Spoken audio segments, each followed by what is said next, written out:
বৃন্দাবন লীলা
Ah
নিধি প্রভু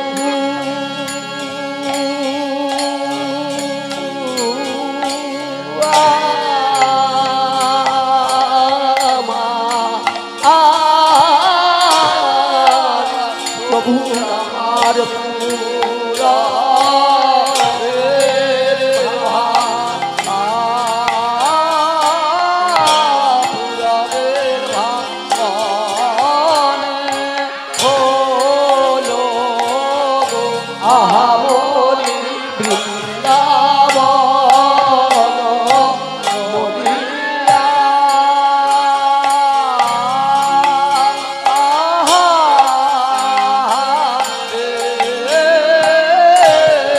প্রভু আমার পুরা বের ভাব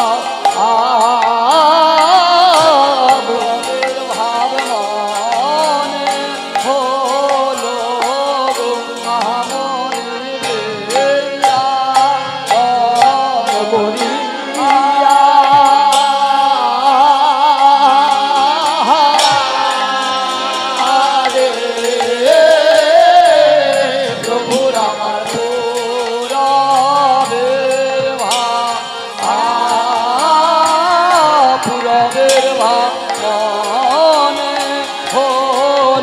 হলো আহা বলিয়া রে বলিয়া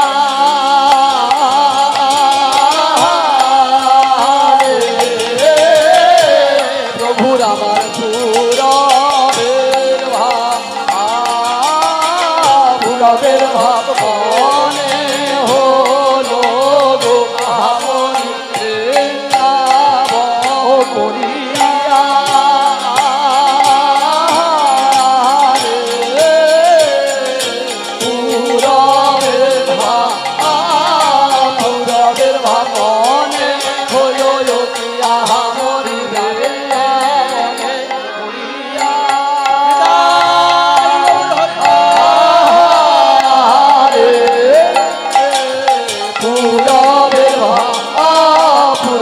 মনে হলো লোকিয়া মরিয়া রে ও মরিয়া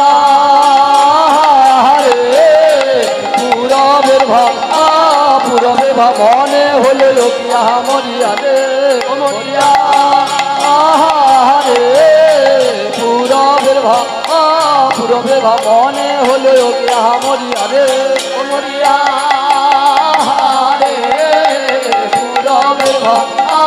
পুরবের ভাব মনে হলো মরি বৃন্দাবন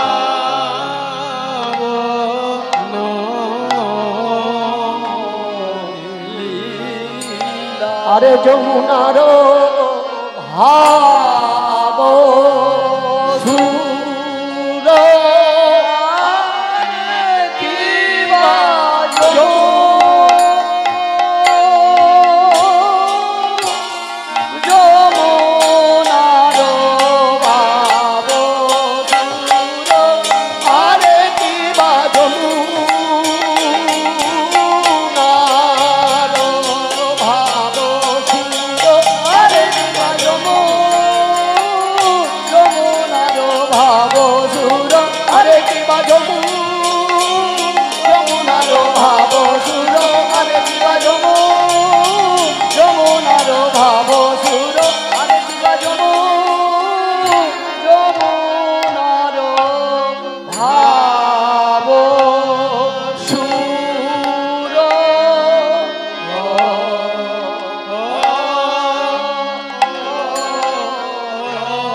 হরি ওই পূর্ব লীলা স্মরণ করে প্রভু আমার পুরবের ভাবে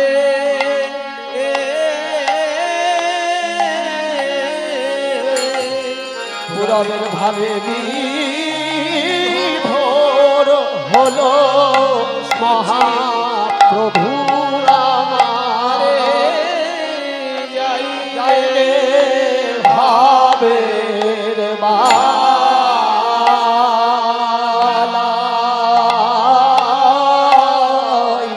যাই গো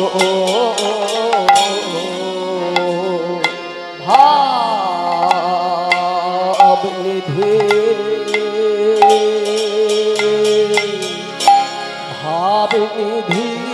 প্রভু আমার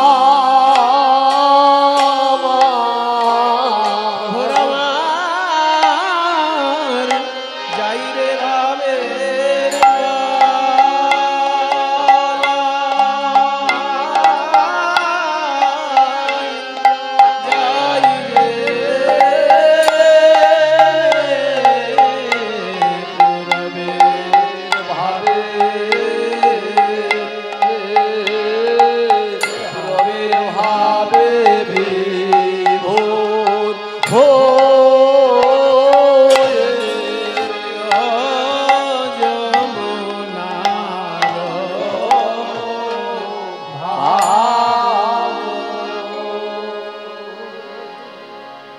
विक्रीडितं व्रजवधूभिर्दं च विष्णो श्रद्धान्वितो नु शृणुयादथ वर्णयेद्यः भक्तिं परां भगवती प्रतिलभ्य कामम् हृद्रोगमाश्वपहिनोत्यचिरेण धीरः हृद्रोगमाश्वपहिनोत्यचिरेण धीरः हृद्रोगमाश्वपहिनोत्यचिरेण धीरः जय निताई। उपस्थित सकल गौर गोविंद अनुरागी भक्तबृंद सबार श्रीचरणे आमार भुलुंठित प्रणाम।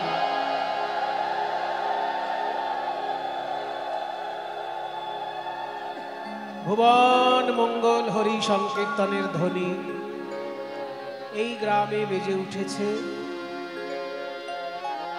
দিনের পর দিন আপনারা শ্রবণ করছেন ভগবানের গুণগাথা, ভগবানের লীলা রস আস্বাদন করছেন। আজকে অন্তিম রজনী, আজকে আমরা যে লীলাটি শুনতে চলেছি রাস এবং মহারাসের মিশ্রণ। এই লীলার মধ্যে আমরা কিছু উপকার পাব, আমরা কিছু পাবো, আবার কিছু হারাবো। এ কথা আমি বলছি না, শ্রীমদ্ ভাগবত বলছি। আমি কোথাকার কে, আমার কথার কি দাম আছে? কিন্তু শ্রীমদ্ ভাগবতে বেদব্যাস বলছেন যে রাসলীলা শুনলে বা গাইলে তার একটা প্রাপ্তি আর একটা হারাবে, বিয়োগ হয়ে যাবে। তাহলে প্রাপ্তি যোগ আর বিয়োগ এই দুটো ঘটবে, একটা পাবেন একটা হারাবেন। কি পাবেন সেটা ভাগবত বলছে, একদম অন্তিম শ্লোক। আমি যে শ্লোকটা এক্ষুনি বললাম, এই শ্লোকটি হচ্ছে শ্রীমদ্ ভাগবতে রাসলীলা বর্ণনার অন্তিম শ্লোক। এবার অন্তিম শ্লোকটা আগে বলছি, এর কারণ গান যখন শেষ হয়ে যাবে তখন এত হই হুল্লোড় লেগে যাবে যে তখন আর শ্লোক শোনার মতো ধৈর্য কারো থাকবে না। সেই আগে একটু বলে নিচ্ছি উপকারিতার কথা, যেহেতু এখানে বলা আছে। এই যে কষ্ট করে গরমের মধ্যে হা হুতাশ করে যে গান শুনছেন, প্রাপ্তিটা কি হবে সেই ফলটা ভাগবত বলছে। বিক্রীড়িতং ব্রজবধূভির্দং চ বিষ্ণু, ব্রজগোপীদের সঙ্গে বিষ্ণুর এই যে বিশেষ রকমের খেলা, মানেটা হলো বিক্রীড়িতম মানে ক্রীড়া, ক্রীড়া থেকে ক্রীড়িতম, তাহলে বিক্রীড়িতম মানে বিশেষ রূপে ক্রীড়া, মানে বিশেষ ধরনের খেলা। কাদের সঙ্গে খেলা? ব্রজবধূভি, ব্রজগোপীদের সঙ্গে খেলা। কার খেলা? ইদঞ্চ বিষ্ণু, বিষ্ণুর খেলা। অর্থাৎ যাকে আমরা বাঁশি ধরে নাচতে দেখছি রাসলীলার মণ্ডপে, তিনি কিন্তু সাধারণ কোনো রাখাল ছেলে নন, তিনি হচ্ছেন বিষ্ণু। এবার বিষ্ণু শব্দের অর্থটা কি? বিষ ধাতু থেকে বিষ্ণু এসেছে, যেমন সহ ধাতু থেকে সহিষ্ণু, ক্ষয় ধাতু থেকে ক্ষয়িষ্ণু, যেটা ক্ষয় হতে থাকে তাকে বলে ক্ষয়িষ্ণু, যে সহ্য করতে পারে তাকে বলে সহিষ্ণু। মাইকটা কিন্তু মাঝে মাঝে একটু আওয়াজ হচ্ছে, এটা একটু সরিয়ে দাও। তাহলে বিষ্ণু ক্ষয়িষ্ণু মানে যেমন ক্ষয় হয়ে যায়, সহিষ্ণু মানে যেমন সহ্য শক্তিশীল, তেমনি বিষ্ণু, বিষ ধাতুর অর্থ হচ্ছে প্রবেশ, প্রবেশ করার ক্ষমতা যার আছে সে হচ্ছে বিষ্ণু। প্রবিষ্ণু হলে ঠিক হতো, কিন্তু পয়রা ফলাটা বাদ গিয়ে শুধু বিষ্ণুটা আছে, মানে প্রবেশ করার ক্ষমতা যার আছে সে হচ্ছে বিষ্ণু। প্রবিষ্ণু, প্রবিষ্ণুর প্রটা বাদ গিয়ে শুধু বিষ্ণু আছে, মানে প্রবেশ করার ক্ষমতা। ভালোর মধ্যেও যিনি আছেন, মন্দের মধ্যেও যিনি আছেন, চোরের মধ্যেও যিনি আছেন, সাধুর মধ্যেও যিনি আছেন, আলোতেও যিনি আছেন, অন্ধকারেও যিনি আছেন, যিনি ছাড়া কিছু নেই তিনিই তো বিষ্ণু। আমার মধ্যেও যিনি প্রবেশ করে আছেন, আপনাদের মধ্যেও যিনি প্রবেশ করে আছেন, তিনি হচ্ছেন বিষ্ণু। শঙ্করাচার্য বলছেন না, ত্বয়ি ময়ি চান্যত্রৈক বিষ্ণু ব্যর্থং কুপ্যসি ময়ি অসহিষ্ণু। যে তোমার মধ্যেও যে বিষ্ণু খেলা করছে ভাই, আমার ভেতরেও তো সেই বিষ্ণুই খেলা করছে, তা আমার উপর তুমি রাগ দেখাচ্ছ কেন? নিজের উপর নিজে কেউ রাগ দেখায়? তোমার ভেতর যে বিষ্ণু আমার ভিতরেও সেই বিষ্ণু। তাহলে বিষ্ণু শব্দের অর্থ হচ্ছে প্রবেশকারী। সমস্ত কিছুর মধ্যে যিনি প্রবেশ করে আছেন সেই বিষ্ণু খেলা করছেন, বিশেষ ধরনের খেলা করছেন, সাধারণ খেলা নয়। রাসলীলাটাকে বিশেষ ধরনের খেলা কেন বলা হলো? না, এই খেলায় শুধু শরীর কাজ করছে তা নয়, শুধু মন কাজ করছে তা নয়, আত্মা পরমাত্মার খেলা হচ্ছে, জীবাত্মার সঙ্গে পরমাত্মার খেলা হচ্ছে। সেই হচ্ছে বিরাট রাসলীলা, যেখানে জীবাত্মা আর পরমাত্মার খেলা হয়। সেই জন্য বলা হলো বিশেষ ধরনের খেলা। বিক্রীড়িতং ব্রজবধূভির্দঞ্চ বিষ্ণু, এই যে বিশেষ ধরনের খেলা রাসলীলা, শ্রদ্ধান্বিত নৃণুয়াৎ, শ্রদ্ধান্বিত চিত্তে যদি কেউ বারবার শোনে, অথবা বর্ণয়েদেয়ঃ, অথবা যদি কেউ বর্ণনা করে, মানে যদি কেউ শ্রদ্ধাযুক্ত চিত্তে এই রাসলীলা শোনে বা গায়। গাওয়ার থেকে শোনাটা একটু সহজ, কারণ গাইতে গেলে সুর জানতে হবে, তাল জানতে হবে, কোনটার পরে কোনটা গাইলে ভুল হবে না সেসব চিন্তা ভাবনা করে গাইতে হবে, তো গাইতে গেলে একটু কঠিন আছে। শোনাটা গাওয়ার থেকে সহজ, তাহলে সেই জন্য শোনার কথাটা আগে দিল। যদি কেউ শোনে মনোযোগ দিয়ে, তারও যা ফল হবে, যে কষ্ট করে গাইছো তারও সেই একই ফল হবে। ফলটা কি? ভক্তি পরাং ভগবতী প্রতিলভ্য, ভগবানের প্রতি তার বিশেষ ধরনের পরাভক্তি লাভ হবে। আমাদের সাধন ভক্তি যে ভক্তির কাছে নিয়ে যায় তাকে বলে সাধ্য ভক্তি। এই যে শ্রবণং কীর্তনং বিষ্ণু স্মরণং পাদ সেবনম, আমরা যে সাধন ভক্তি করছি আপনারা শুনছেন, এটাকে বলে শ্রবণম, আমি গাইছি এটাকে বলে কীর্তনম। এই সবটাই সাধনার মধ্যে পড়ে। শোনাটাও সাধনার জিনিস। চট করে কেউ যদি কীর্তন শুনতে বসে, একদিনে সে বুঝে যাবে না। মনে করুন জীবনে কীর্তন শোনেনি, হঠাৎ করে বসেছে কীর্তন শুনতে, সে সব কিছু জেনে যাবে? মিনিমাম 100 পালা গান শুনতে হবে তাকে, তারপরে গিয়ে বোঝার চেষ্টা করতে পারবে যে কি কি শুনলাম। তাহলে শোনাটাও একটা সাধনার ব্যাপার। গাওয়াটা তো আরো সাধনার ব্যাপার। এই দুটোই সাধন ভক্তির মধ্যে পড়ে। তাই বলা হলো সাধন ভক্তি যে ভক্তির কাছে নিয়ে যায় তাকে বলে সাধ্য ভক্তি। আর এই সাধ্য ভক্তি লাভ হলে ভগবানের সঙ্গে আত্মীয়তা তৈরি হয়ে যায়। আত্মীয়তা, হয় তিনি আমার প্রভু হবেন, না হলে আমি তার দাস হব, তিনি প্রভু বা আমি দাস, কিংবা তিনি আমার সখা হবেন, আমি তার সখা হব, কিংবা তিনি আমার সন্তান হবেন, আমি তার অভিভাবক হব, কিংবা তিনি আমার প্রিয়তম হবেন, আমি তার প্রিয়তমার চরণের দাসী হব। এই সম্পর্কটা তৈরি হয়ে যেতে পারে যদি সাধ্য ভক্তি লাভ হয়। তাই বলা হলো সেই সাধ্য ভক্তি পর্যন্ত পেয়ে যেতে পারে এই রাসলীলা বারবার শ্রদ্ধাযুক্ত চিত্তে যদি কেউ শোনে এবং গায়। ভক্তি পরাং ভগবতী প্রতিলভ্য, এটা বলা হলো কি পাবে। এবার হারাবে কি সেটাও শুনে রাখা ভালো। পাওনাটা শুনলাম, হারানোটা শুনবো না, সেটা তো হবে না। হারাবে কি? কামম হৃদরোগম, কামনা বাসনা রূপী হৃদয়ের রোগ হারিয়ে যাবে। বলছে পাবে ভক্তি আর হারাবে হৃদয়ের রোগ। হৃদয়ের রোগ আছে, আমরা হৃদয়ের রোগ বলতে বুঝি হার্টের অসুখ, ওটা হৃদযন্ত্রের রোগ, হৃদয়ের রোগ নয়। হৃদযন্ত্র আর হৃদয় আলাদা জিনিস। হৃদয়ে রসবোধ থাকে, হৃদযন্ত্রে কোনো রসবোধ থাকে না। তাই হৃদযন্ত্র যেটা, সেটার যেমন রোগ হয় তাকে বলে হার্টের রোগ। কিন্তু হৃদয়ের রোগ আবার কি না, হৃদয়ের রোগ বাসা বাঁধে কখন? 6টি জিনিস যদি আমাদের মধ্যে বেশি ঘোরাফেরা করে তাহলে হৃদয়ের রোগ হয়। সেই 6টি জিনিস কি কি? কাম, ক্রোধ, লোভ, মোহ, মদ, মাৎসর্য। এই 6টা জিনিস যার মনের মধ্যে বেশি যাওয়া আসা করবে তারই হৃদয় রোগগ্রস্ত। ওই জন্য রাসলীলা শোনার ফল হচ্ছে এটা, যে ওই রোগগুলো আস্তে আস্তে দূরে যাবে। 6টি রোগের মধ্যে কামনা বাসনা হচ্ছে সব থেকে বড় রোগ। ওই জন্য সবার আগে তার স্থান দিয়েছি, যে কামনা বাসনার উপর নিয়ন্ত্রণ আসলে বাকি সবটাই নিয়ন্ত্রণে আস্তে আস্তে আসবে। কাম মানে কামনা বাসনা।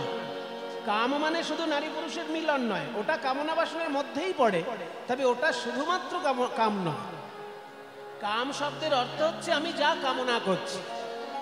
আমি কামনা করছি আমার একতলা বাড়িটা যেন 2তলা হয়ে যায়, এটা কামনার মধ্যে পড়ে। আমি কামনা করছি 1 বিঘে আম বাগান কেনা আছে, সেটা যেন 2 বিঘে আম বাগান হয়ে যায়, তাহলে কামনা করছি।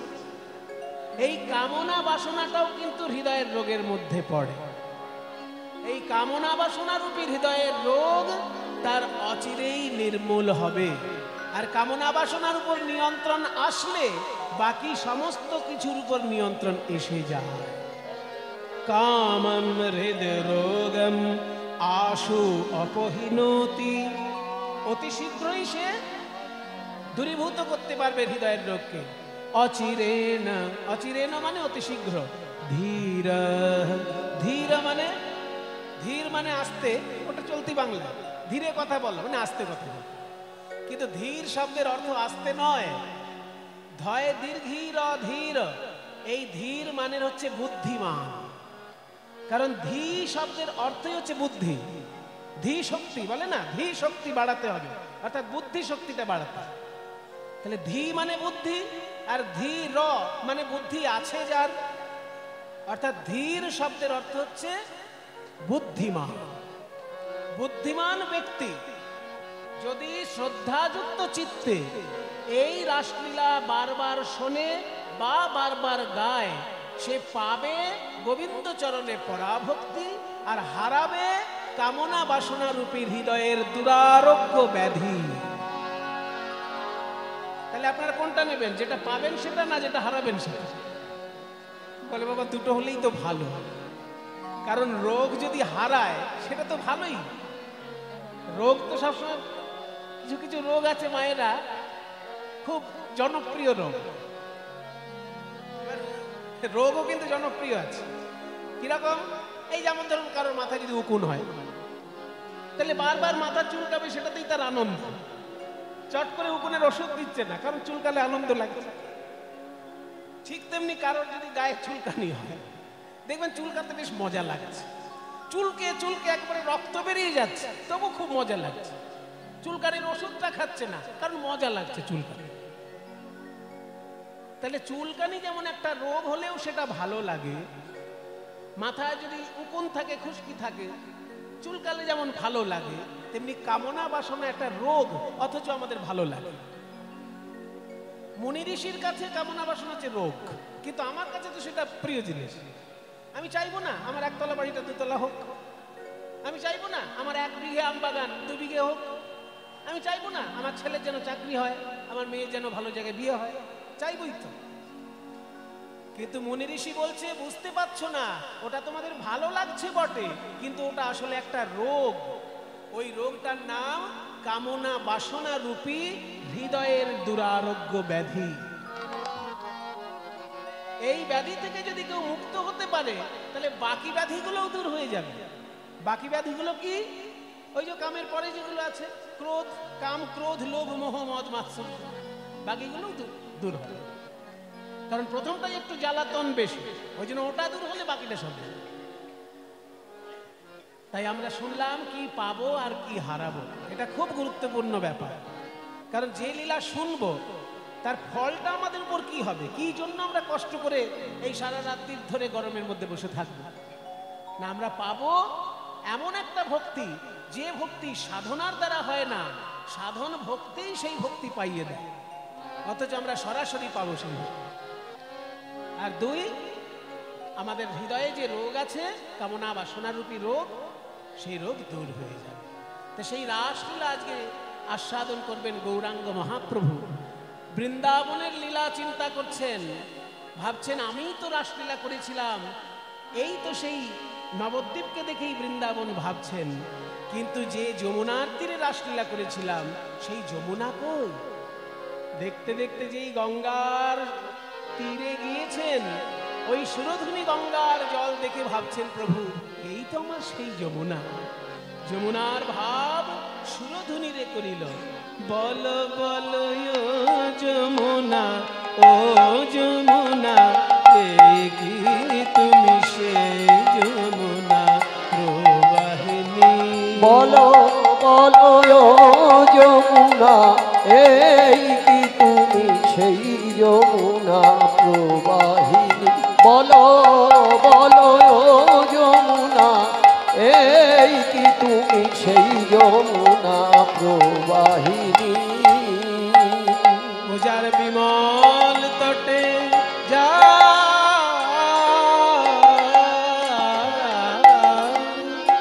বিমল তটে রূপের হাটে বিকাত নীলকান্ত মনি। ও যার বিমল তটে রূপের হাটে বিকাত নীলকান্ত মনি। ও যার বিমল তটে রূপের হাটে বিকাত নীলকান্ত মনি। আস্তে, শাড়ি বিক্রি হয় শুনেছি, গয়না বিক্রি হয় শুনেছি, কিন্তু ভগবান বিক্রি হয় এ তো শুনিনি কোথাও বাবা। ওটাই বলছে যে যমুনার তীরে এমন একটা হাট বসতো, সেই প্রেমের হাটে, ব্রজগোপীর রূপের হাটে ভগবান বেচা কেনা হতো জানো।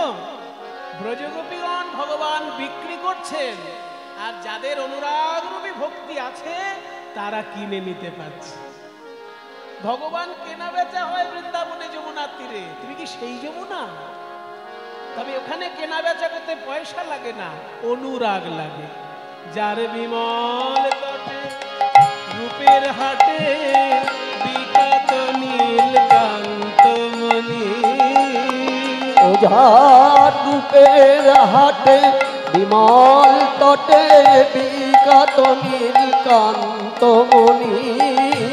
যমুনা ও যমুনা, এই কি তুমি সেই যমুনা প্রবাহিনী। বলো বলো যমুনা, এই কি তুমি সেই যমুনা প্রবাহিনী। তুমি যদি সেই যমুনা হও, তাহলে তোমার সেসব কই? যমুনার তীরে রুনু ঝুনু নুপুর বাজতো, কই সেই নুপুর?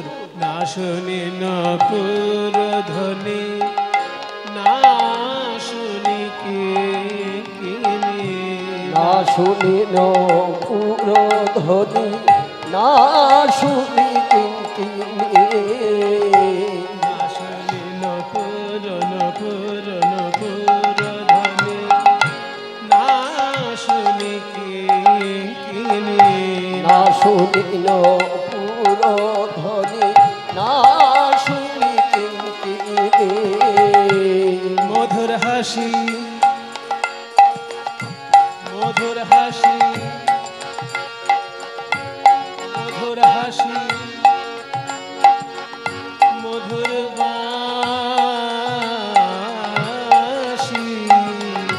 মধুর হাসি, মধুর বাঁশি,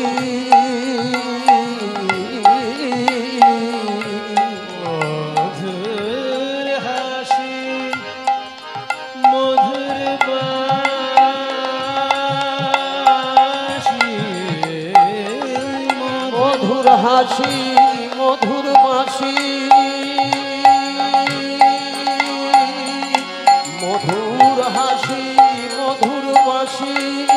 আর নাহি শুনি ওই মধুর হাসি, মধুর বাঁশি, আর নহে শুনি। শুনেছি যমুনার তীরেই নাকি কুঞ্জবনে চন্দ্রাবলী বসে থাকতো। কৃষ্ণ কবে আসবে তার ঠিক নেই, হয়তো জীবনে একবার আসবে, তবুও কুঞ্জ সাজিয়ে বসে থাকতো চন্দ্রাবলী। সে কই? কোথা চারু চন্দ্রাবলী, কোথা বাসে জলকেলি, কোথা চারু চন্দ্রাবলী, কোথা বাসে জলকেলি, কোথা চারু চন্দ্রা যমুনা।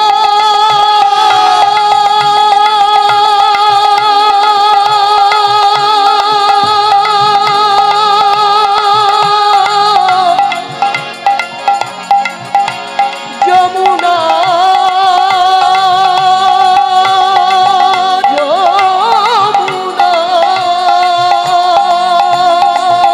যমুনা।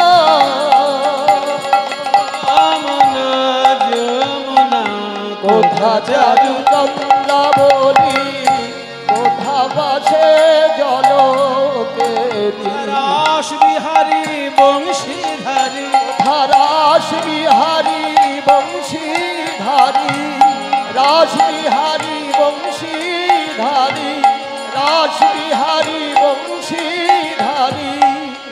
ও তার বামে, ও তার বামে, ও তার বামেতে রাই বিনোদিনী। যমুনা, ও যমুনা, এই কি তুমি সেই যমুনা প্রবাহিনী? বলো বলো ও যমুনা, এই কি তুমি সেই যমুনা প্রবাহিনী? যমুনা, যমুনা, যমুনা,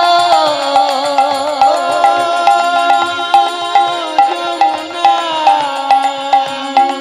বলো ও যমুনা, এই কি তুমি সেই যমুনা প্রবাহিনী? বলো বলো ও যমুনা, এই কি তুমি সেই যমুনা প্রবাহিনী? যমুনাকে তো পেলাম, এলাহাবাদে যমুনার জল এসে গঙ্গায় মিশছে।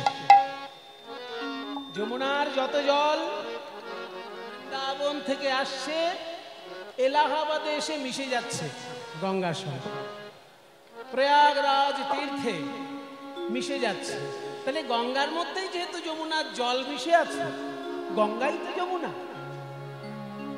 যমুনা তো পেয়ে গেলাম, কিন্তু ললিতা, বিশাখা, রাধারানী, গোপীগণ তারা কই?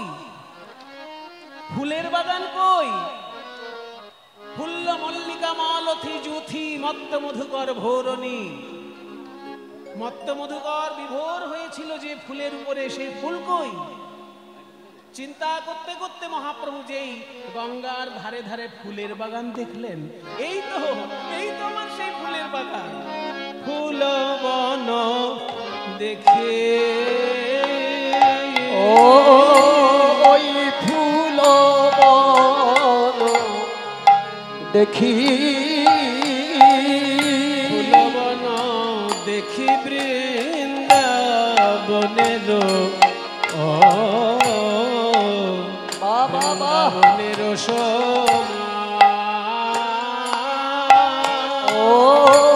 ওই ফুল বন দেখি, ফুল বন দেখি বৃন্দাবনের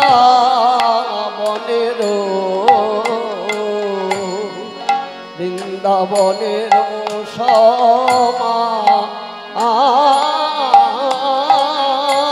এই তো সেই বৃন্দাবন, বলে এই তো সেই বৃন্দাবন। হেরি গোরা ফুলবন, বলে এই তো সেই বৃন্দাবন। আজ হেরি গোরা ফুলবন, বলে এই তো সেই বৃন্দাবন। হেরি গোরা ফুলবন হলো পূর্ব লীলায় উদ্দীপন।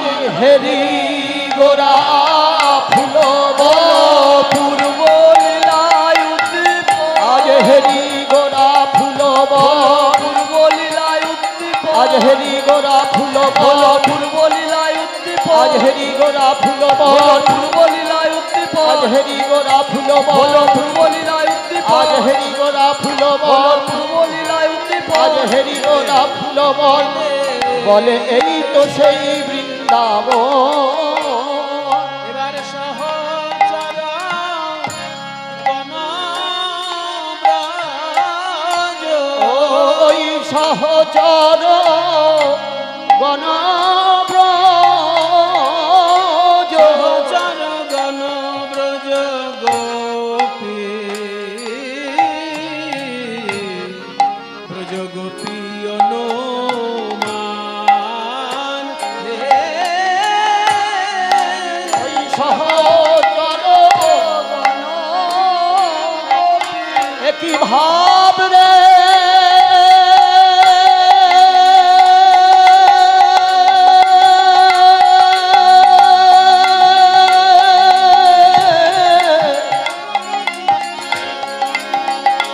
ভাবনিধি প্রভু রামা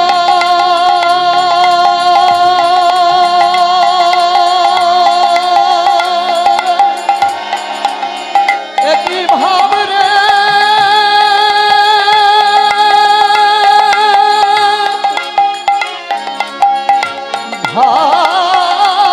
ভাবনিধি প্রভু রামা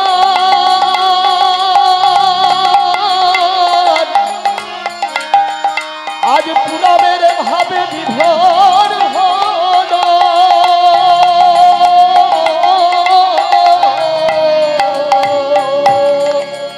ওই সহচর গণজ, বলে এরাই তো তারা রে।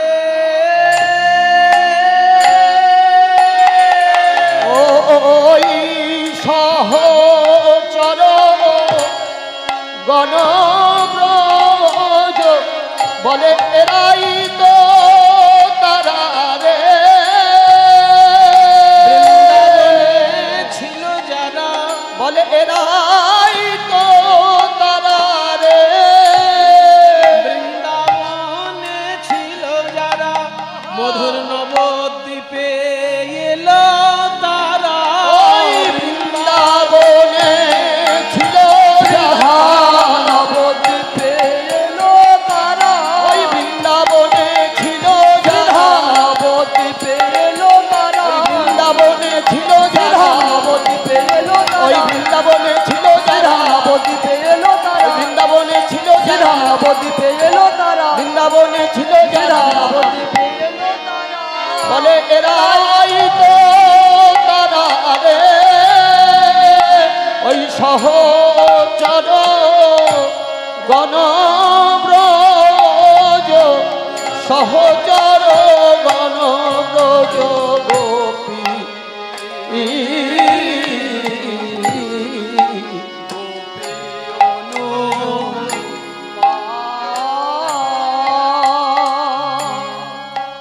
বৃন্দাবনে ছিল যারা, নবদ্বীপে এলো তারা, এরাই তো তারা রে।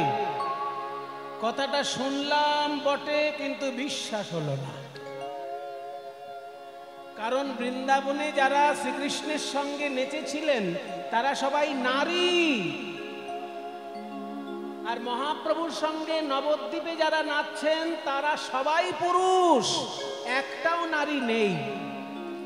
বরং নারী যদি ঢুকে পড়তো ওই পুরুষের মধ্যে, মহাপ্রভু নৃত্য বন্ধ করে দিতেন। একটু এগুলো জেনে রাখা ভালো। ছেলে মেয়ে মিলে একদম হই হুল্লোড় করে পাগলের মতো নাচবে, সেটা কিন্তু মহাপ্রভুরও বাঞ্ছনীয় ছিল না। যদি নাচতেই হয় ছেলে মেয়ে একসঙ্গে, একদিকে মেয়েরা নাচবে, অন্যদিকে ছেলেরা নাচবে, কিন্তু ছেলে মেয়ে মিলেমিশে একবার হই হুল্লোড় করে কীর্তনে নাচবে, এই জিনিসটা মোটেই বাঞ্ছনীয় নয়। মহাপ্রভু অন্তত এটা পছন্দ করবেন না। কারণ তার শ্রীধাম নবদ্বীপে তার যে লীলা আমরা দেখেছি বা শুনেছি, সেখানে একটা ঘটনা আছে, ছোট্ট ঘটনা বলে রাখি, শুনে নিন।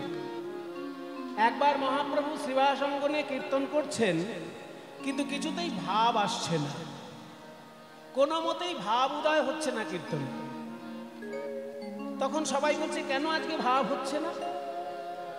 তো বলছে, শ্রীবাস, তোমার অঙ্গনে তো প্রতিদিন কীর্তন গাওয়া শুরু করলে কিছুক্ষণ পরেই ভাবের উদয় হয়, আজকে কেন ভাব উদয় হচ্ছে না? দেখো তো, এই যেখানটা আমরা গান করছি এই ঘরটার মধ্যে আমরা ছাড়া আর কেউ লুকিয়ে আছে কিনা? রসিক সঙ্গে যদি বেরসিক প্রবেশ করে তাহলে ভাব উদয় হবে না। তো এখানে অন্য কেউ আছে কিনা দেখো। তো পুরো ঘরটার মধ্যে খুঁজে দেখা গেল যে ঘরের কোণে ঝুড়ি চাপা দেওয়া রয়েছে, আর ঝুড়িটা যেই তুলেছে দেখে ঝুড়ির ভিতর এক বুড়ি। এ যেমন তেমন বুড়ি নয়, এ হলো শ্রীবাসের শাশুড়ি। শ্রীবাসের শাশুড়ি শুনেছিলেন যে মহাপ্রভু যখন শ্রীবাস অঙ্গনে রসকীর্তন করবেন তখন নাকি নারীদের প্রবেশ নিষেধ। তাই তিনি লুকিয়ে লুকিয়ে ঝুড়ির ভেতরে থেকে, একটু ঝুড়ির ফাঁক থেকে ওই রসকীর্তনের রস আস্বাদন করার চেষ্টা করছেন। কিন্তু যেহেতু ওই ঝুড়ির মধ্যে উনি লুকিয়ে রয়েছেন, মহাপ্রভু জানি না কেন হয়তো উপলব্ধি করেছেন কিছু, সেই জন্য কীর্তন সেদিনকে তার কিছুতেই ভাব আসছে। এবার ঝুড়ির ভেতর থেকে যখনই শাশুড়ি বেরিয়ে পড়েছে, শ্রীবাসের শাশুড়ি, তাকে তো অসম্মান করা যায় না, কারণ শাশুড়ি হচ্ছে মা।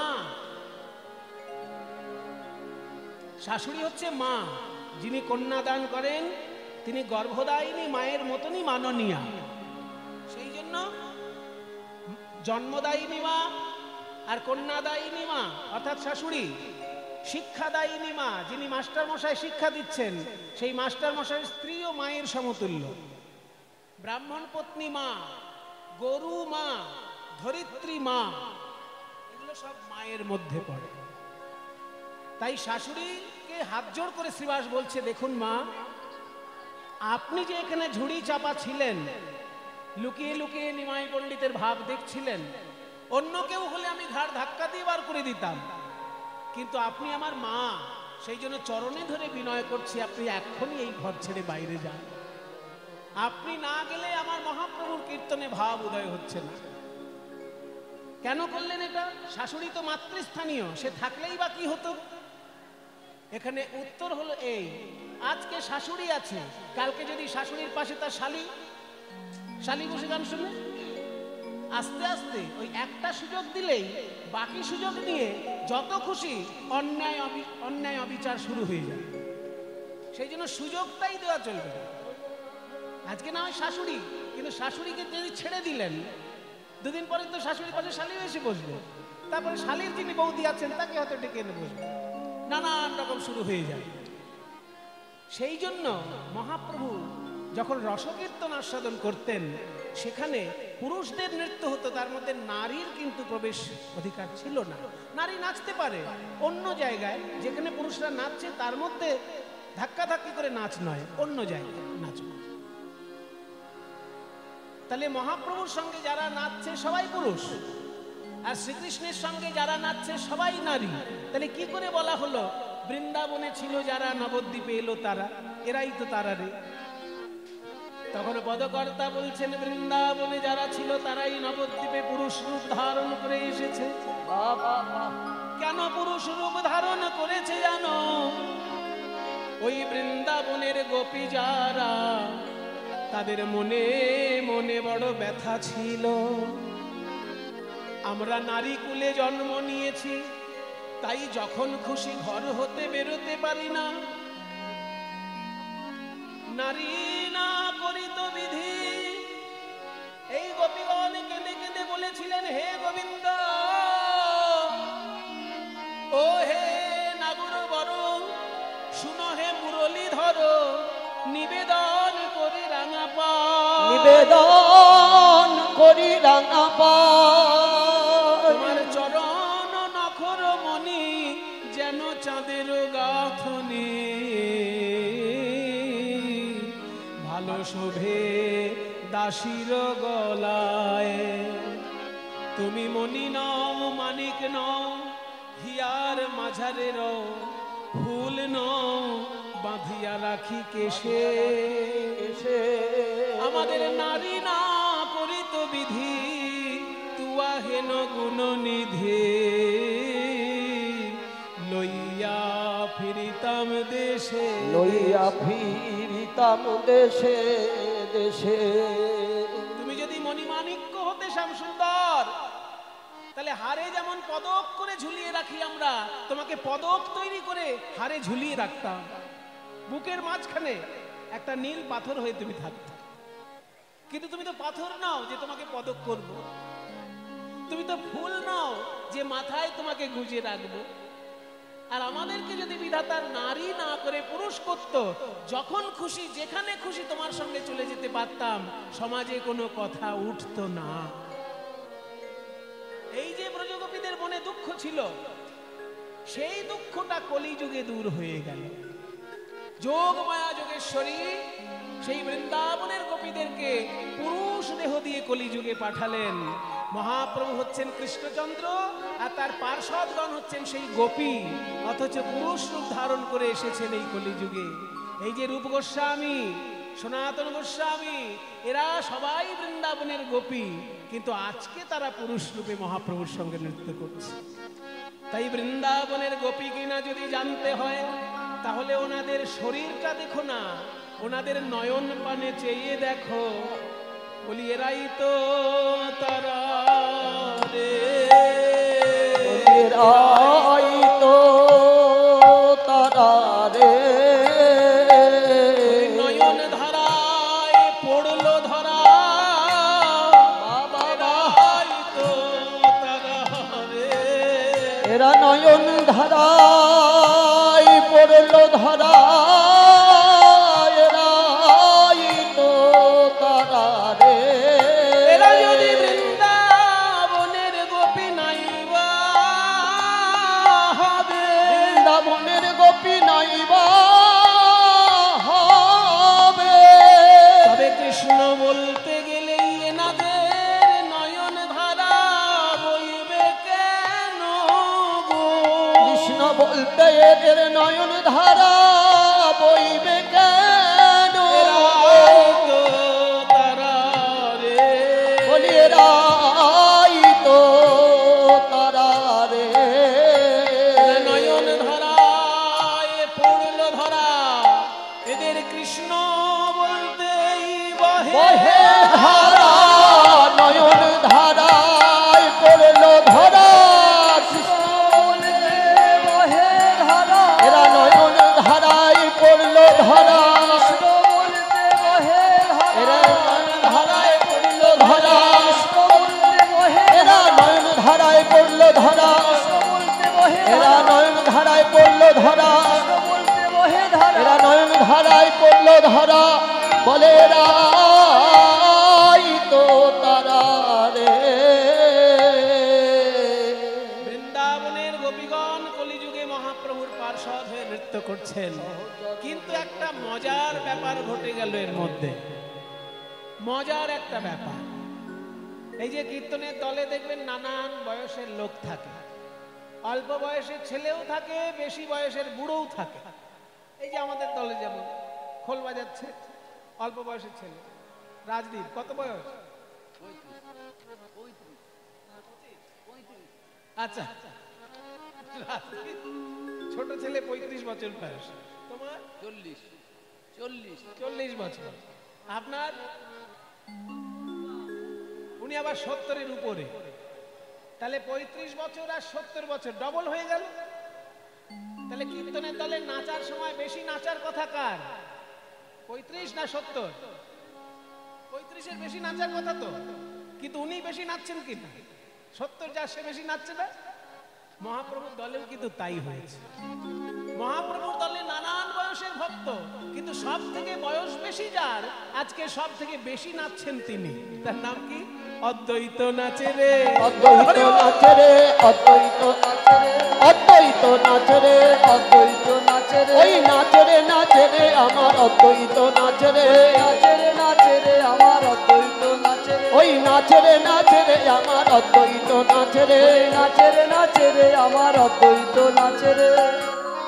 আপনার এত বয়স হয়ে গেছে, মহাপ্রভুর থেকে 52 বছরের বড় অদ্বৈত, 52, অথচ তিনি সব থেকে বেশি নাচছেন। এত নাচছেন কেন আজকে? কিসের আনন্দ? কি পেয়েছেন? রস পেয়েছেন?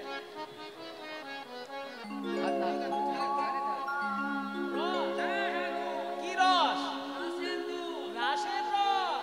আজ তাই পেয়েছি আমি, আজ তাই পেয়েছি, আজ তাই পেয়েছি, আজ তাই পেয়েছি আমি, আজ তাই পেয়েছি, আজ তাই পেয়েছি, তারপরে যা চেয়েছি আজ তাই পেয়েছি, ওই তারপরে যা চেয়েছি আজ তাই পেয়েছি, তারপরে যা চেয়েছি আজ তাই পেয়েছি, তারপরে যা চেয়েছি আজ তাই পেয়েছি, তারপরে যা চেয়েছি আজ তাই পেয়েছি, তারপরে যা চেয়েছি আজ তাই পেয়েছি। কি চেয়েছো তুমি আর কি পেয়েছো? এই অদ্বৈত আচার্য হচ্ছেন সেই শিব ঠাকুর।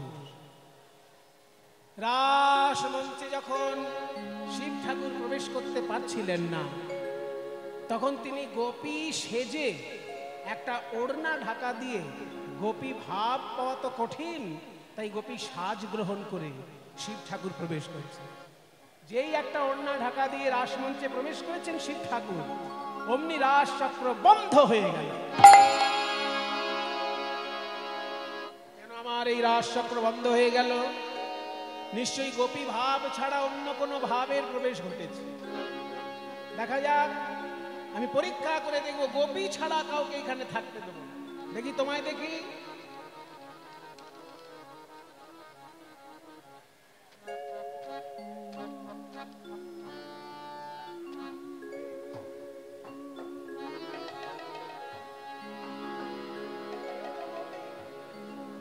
সবাই গোপী, কিন্তু কি এত লম্বা গোপী কোত্থেকে এলো? আমার থেকেও লম্বা বাবা। আবার একটা সাপ ফোঁস করছে ভিতরে। সাপ নিয়ে কোন গোপী এলো? আচ্ছা, তোমার নাম কি গো? আমার নাম শ্বেত গোপী। শ্বেত গোপী আবার কি? আসলে সাদা ছাই মাখা আছে, ওই জন্য বলছে শ্বেত গোপী। আচ্ছা দেখি, তোমার মুখটা একটু আমায় দেখাও দেখি। এ কি ভয় পাচ্ছ কেন? পিছিয়ে যাচ্ছ কেন? দেখি দেখি দেখি দেখি। এ কি মহাদেব, তুমি এখানে কেন এসেছো? গুপ্ত বৃন্দাবনে নাকি শ্রীকৃষ্ণ রাস করছেন। বাহ, সেখানে কিন্তু পুরুষের নিষেধ, প্রবেশ নিষেধ, পুরুষের প্রবেশ নিষেধ। হ্যাঁ, তাই আমি মনে মনে চিন্তা করলাম, আমি যদি নারী বেশে যাই তাহলে দর্শন করতে পারবো। তাই আমি নারী বেশ ধারণ করে আপনার এখানে এসেছি। বেশ। মহাদেব, ওহে মহা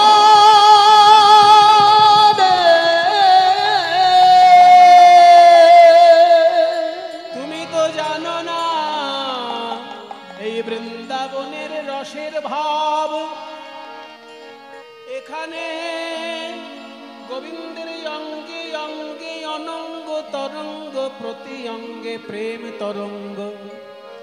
ওই বৈকুণ্ঠের বিষ্ণু আর বৃন্দাবনের গোবিন্দ তো এক নয়।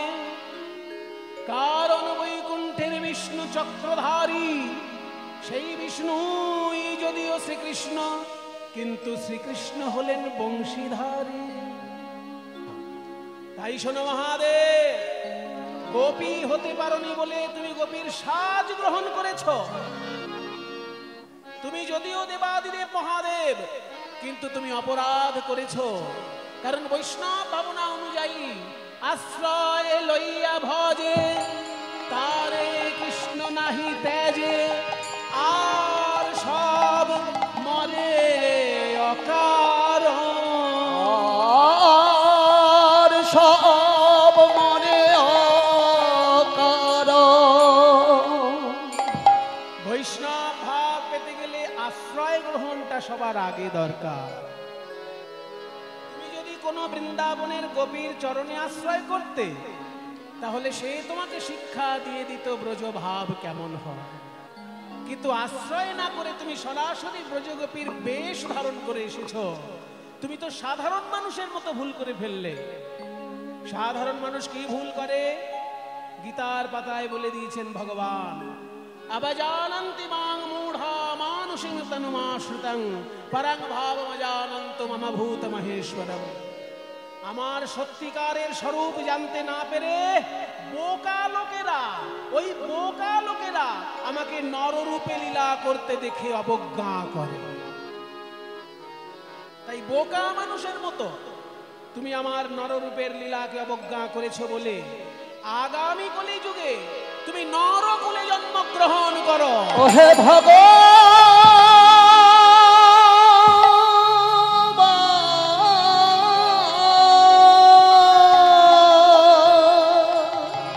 দেবাদেব মহাদেব আমি, কিন্তু নরকুলে জন্ম হবে আমার, তাতেও কোনো দুঃখ নাই। যদি নরকুলে যেতে হয়, যেন তোমার চরণ ছাড়া করো না। যে লীলা রসে আমি বঞ্চিত হলাম, সেই লীলা রস হতে আমায় বঞ্চিত করো না। বঞ্চিত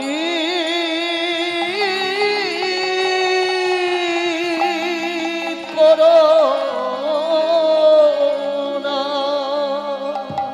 ভোলানাথ, তুমি বড় চতুর। তুমি একাই চতুর নও, যেই জন কৃষ্ণ ভজে সে বড় চতুর। আমি বললাম তোমাকে নররূপে জন্মগ্রহণ করো, আর তুমি বললে নররূপে আমি গেলেও যেন তোমার চরণ ছাড়া করো না। আর যে লীলা আমি আস্বাদন করতে এলাম পারলাম না, সেই লীলাটা যেন তখন আস্বাদন করো। তার মানে তোমাকে পাঠিয়ে আমার শান্তি নেই, তোমার সঙ্গে সঙ্গে আমাকেও যেতে হবে। তাই আগামী কলিযুগে তুমি হবে অদ্বৈত আচার্য। আমার আসার 52 বছর আগে তুমি আসবে। আমার আসার জন্য তুমি ক্ষেত্র প্রস্তুত করে রাখবে। আমি জন্মগ্রহণ করব শচীনন্দন গৌর হরিরূপে, আর তুমি হবে অদ্বৈত আচার্য। যেদিন শ্রীবাস অঙ্গনে আমি রাস রস আস্বাদন করব, সেদিন সবার আগে তুমি পাবে সেই রাসের রস। অদ্বৈত নাচবে না? আমি আজ তাই পেয়েছি, আমি আজ তাই পেয়েছি, আজ তাই পেয়েছি, আমি আজ তাই পেয়েছি, আজ তাই পেয়েছি। ওই দাপরে যা চেয়েছি আজ তাই পেয়েছি, ওই দাপরে যা চেয়েছি আজ তাই পেয়েছি, ওই দাপরে যা চেয়েছি আজ তাই পেয়েছি, দাপরে যা চেয়েছি। ওই রাসরস আস্বাদন দাপরে যা চেয়েছি, রাসরস আস্বাদন দাপরে যা চেয়েছি, রাসরস আস্বাদন যশোরে চেয়েছি, রাসরস আস্বাদন দাপরে যা চেয়েছি। অদ্বৈত নাচে রে। গোপীগণকে পেলাম, যমুনাকে পেলাম, ফুল বাগান পেলাম, কিন্তু বাঁশি কই? রাসলীলায় বাঁশির সুর শুনেই তো গোপীগণ ছুটে এসেছিলেন।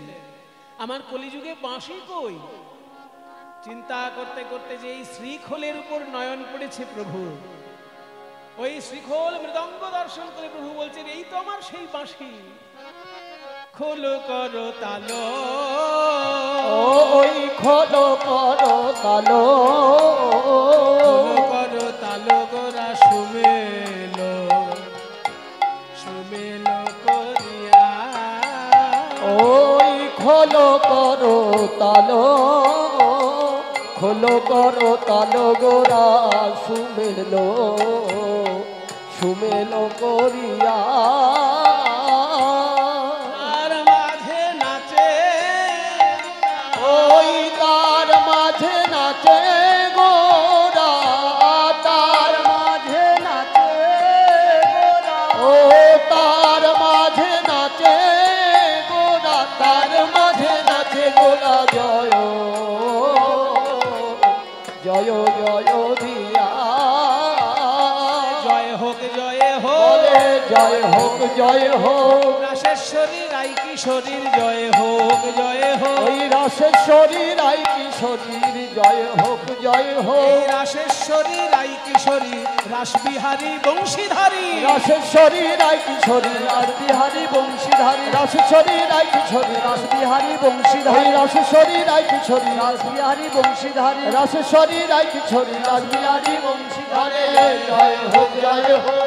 ও তার মাঝে নাচে গোরা, তার মাঝে নাচে গোরা জয় জয় জয় দিয়া। খোল আজকে কথা বলছে, খোল আবার কথা বলে গো, বলে ধিক টান ধিক টান ধিক টান, তাকে ধিক তাকে ধিক, শত শত শত ধিক, কাকে ধিক্কার দিচ্ছে, বলে তাকে ধিক তাকে ধিক, তাকে ধিক তাকে ধিক, কীর্তনেতে ঘুমায় যারা। এই যে মায়েদের বাড়িতে এখন আত্মীয় স্বজন এসে ভরে গিয়েছে, সারাদিন প্রচুর রান্না করতে হয়েছে, এইবার কীর্তনে এসে প্রথম ঘন্টাখানেক বেশ সুন্দর, মনের আনন্দে খুব মাথা নাড়ছে, এবার তারপর আস্তে আস্তে শুরু হচ্ছে কীর্তন খুব ভালো হচ্ছে, খুব ভালো, আস্তে আস্তে চোখটি ছোট হয়ে আসছে, কীর্তন খুব ভালো হচ্ছে।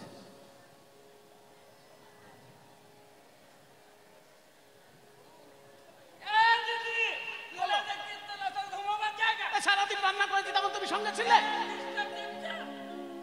বলে তাকে ধিক তাকে ধিক, কীর্তনেতে ঘুমাই যারা তাকে ধিক তাকে ধিক, এই কীর্তনেতে ঘুমাই যারা তাকে ধিক তাকে ধিক। কিন্তু মজার ব্যাপার অনেক রাত্রির হয়ে গেছে, এখনো কিন্তু আমি কোনো মাকে ঘুমোতে দেখিনি, পরে কি হবে জানি না, এখনো কিন্তু খুব একটা ঘুমোতে দেখছি না, সবাই ভাবছে আমরা তাহলে বেঁচে গেলাম, বেঁচে গেলাম নয়, আরো বাকি আছে, তাকে ধিক তাকে ধিক, তাকে ধিক তাকে ধিক, বাড়ির কথা যারা বলে তাকে ধিক তাকে ধিক, বাড়ির কথা যারা বলে তাকে ধিক তাকে ধিক। তাহলে বাড়ির কথা বললেও চলবে না, আরো আছে, উলুধ্বনি যে না দেবে তাকে ধিক, উলুধ্বনি যে না দেবে তাকে ধিক তাকে ধিক, উলুধ্বনি যে না দেবে তাকে ধিক তাকে ধিক, উলুধ্বনি যে না দেবে তাকে ধিক তাকে ধিক। মায়েরা খুব সুন্দর উলুধ্বনি দিয়েছেন, বাবারা সাবধান, এবার খোল আপনাদের দিকে ঘুরে বলবে তাকে ধিক তাকে ধিক, তাকে ধিক তাকে ধিক, হরি বল যে না বলবে, তাকে ধিক তাকে, হরি বল যে না বলবে তাকে ধিক তাকে ধিক, হরি বল যে না বলবে তাকে ধিক তাকে ধিক, হরি বল যে না বলবে, তনে আসরে এসে হরি বল যে না বলবে, কীর্তনের আসরে এসে হরি বল যে না বলবে, হরি বল হরি বল হরি বল হরি বল হরি বল হরি বল, আরে তাকে ধিক তাকে, বাসুদেব ঘোষে, ওই বাসুদেব ঘোষে, বাসুদেব ঘোষ তাহে করয়ে করয়ে বিলাস, ওই বাসুদেব ঘোষে, বাসুদেব ঘোষে তাহে করয়ে করয়ে বিলাস। বাসুদেব ঘোষ এই গৌর চন্দ্রিকা রচনা করে বলছেন, প্রভু আমাকেও তুমি যেন লীলা রস হতে বঞ্চিত করো না। আরে রস রস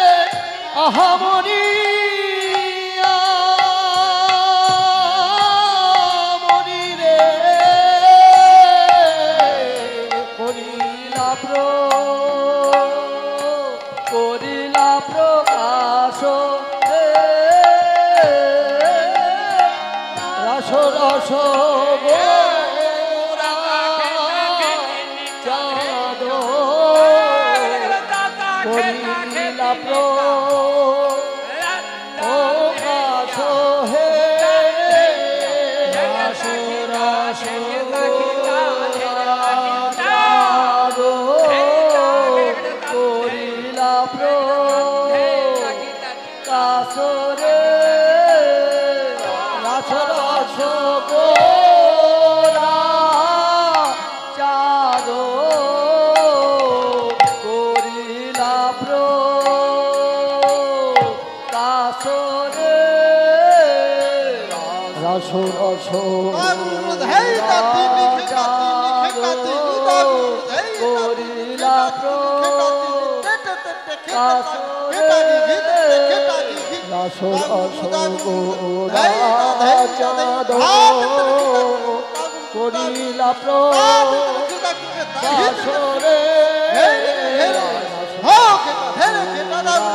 রস গোরা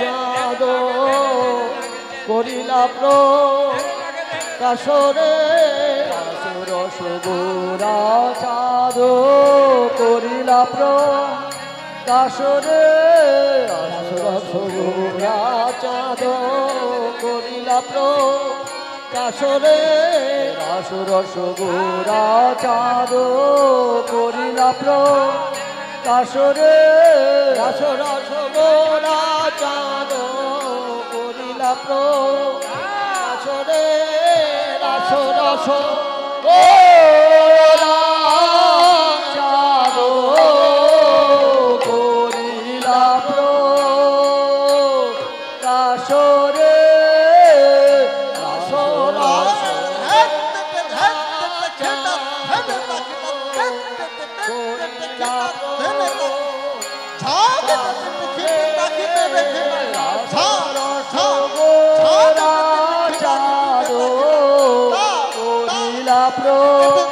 কাশরে গোরা চাঁদ করিলা কাশরে রস গোরা কাশরে রস গোরা চাঁদ করিলা কাশরে রস গোরা চাঁদ করিলা কাশরে রস গোরা চাঁদ করিলা কাশরে রস গোরা চাঁদ করিলা কাশরে রস গোরা চাঁদ করিলা কাশরে রস গোরা চাঁদ